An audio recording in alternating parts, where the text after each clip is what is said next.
नमस्ते दोस्तों। आज हम ब्लड कलेक्शन के बारे में जानेंगे।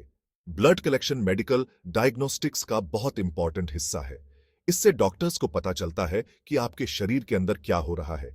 इसे अपनी सेहत की खिड़की समझो। बिना सही ब्लड कलेक्शन के हम बहुत से मेडिकल स्थितियों में अंधेरे में तीर चला रहे होंगे। ब्लड टेस्ट आपकी सेहत के बारे में बहुत कुछ बता सकते हैं। ये बता सकते हैं कि आपको इन्फेक्शन है या नहीं, आपके ऑर्गन्स कैसे काम कर रहे हैं, या कुछ तरह के कैंसर का भी पता लगा सकते हैं। लेकिन सही रिजल्ट पाने के लिए हमें सही तरीके से ब्लड कलेक्ट करना होगा। अलग अलग स्थितियों में अलग अलग तरीके अपनाने पड़ते हैं। कभी कभी हमें बस एक बूंद खून की जरूरत होती है, दूसरी बार हमें ज्यादा मात्रा में खून चाहिए होता है, और कुछ मामलों में हमें सीधे आर्टरी से खून लेना पड़ता है। तो चलिए अपनी स्लीव्स ऊपर करते हैं और शुरू करते हैं।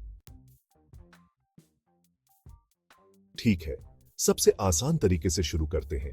केशिका रक्त संग्रह। अगर आपने कभी फिंगर प्रिक टेस्ट करवाया है तो आपने शायद ये एक्सपीरियंस किया होगा।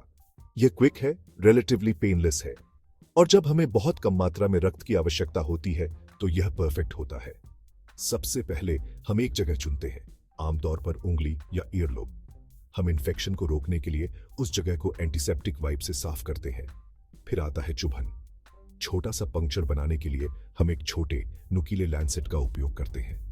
उसके बाद हम खून की एक बूंद निकालने के लिए उस जगह को धीरे से दबाते हैं। कुछ खास तरह के टेस्ट के लिए केशिका रक्त संग्रह बहुत अच्छा होता है।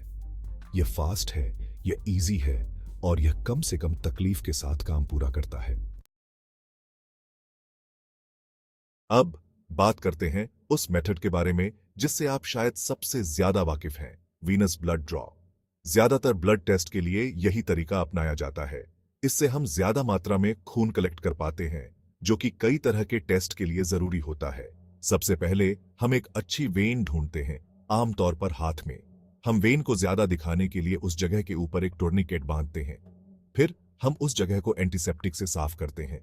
अब आता है वो हिस्सा जिससे कुछ लोग घबरा जाते हैं, सुई। हम वेन में एक खोखली सुई डालते हैं। सुई के जरिए खून कलेक्शन ट्यूब्स में जाता है। वीनस ब्लड ड्रॉ वर्सेटाइल और रिलायबल होते हैं। हम एक बार में खून की कई ट्यूब्स कलेक्ट कर सकते हैं, जो कि तब बहुत काम आता है जब हमें कई अलग अलग टेस्ट करने होते हैं। ज्यादातर रूटीन ब्लड वर्क के लिए यही गोल्ड स्टैंडर्ड है। धमनी रक्त नमूनाकरण। जब परिशुद्धता मायने रखती है। अब सबसे स्पेशलाइज्ड तरीके के बारे में जानते हैं, धमनी रक्त नमूनाकरण। हम इसे दूसरे तरीकों जितना इस्तेमाल नहीं करते, लेकिन जब हमें इसकी जरूरत होती है तो यह अपरिहार्य होता है। धमनी रक्त नमूनाकरण सीधे धमनी से रक्त प्राप्त करने के बारे में है। मुख्य रूप से हम इसका उपयोग रक्त गैसों की जांच के लिए करते हैं।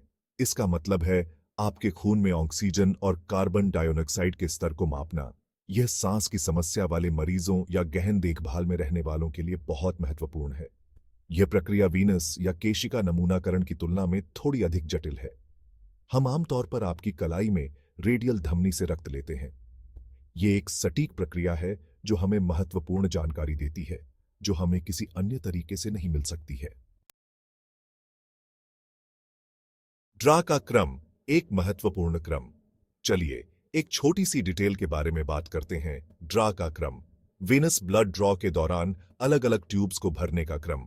सटीक परीक्षण परिणाम के लिए यह बहुत महत्वपूर्ण है। कुछ ट्यूब्स में एडिटिव्स होते हैं जो गलत क्रम में हस्तक्षेप कर सकते हैं। मानक क्रम, पहले रक्त कल्चर की बोतलें, फिर हल्के नीले टॉप ट्यूब्स, फिर लाल या सोने के टॉप ट्यूब्स, फिर हरे टॉप ट्यूब्स, अंत में ग्रे टॉप ट्यूब्स। रक्त के नमूनों को ताजा रखना, संरक्षण तकनीकें।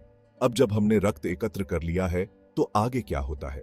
हमें उन नमूनों को अच्छी स्थिति में रखना होगा। सबसे पहली बात, तापमान नियंत्रण। अधिकांश रक्त के नमूनों को ठंडा रखने की आवश्यकता होती है। हम 2 से 8 डिग्री सेल्सियस का लक्ष्य रखते हैं। यह रासायनिक प्रतिक्रिया को धीमा कर देता है।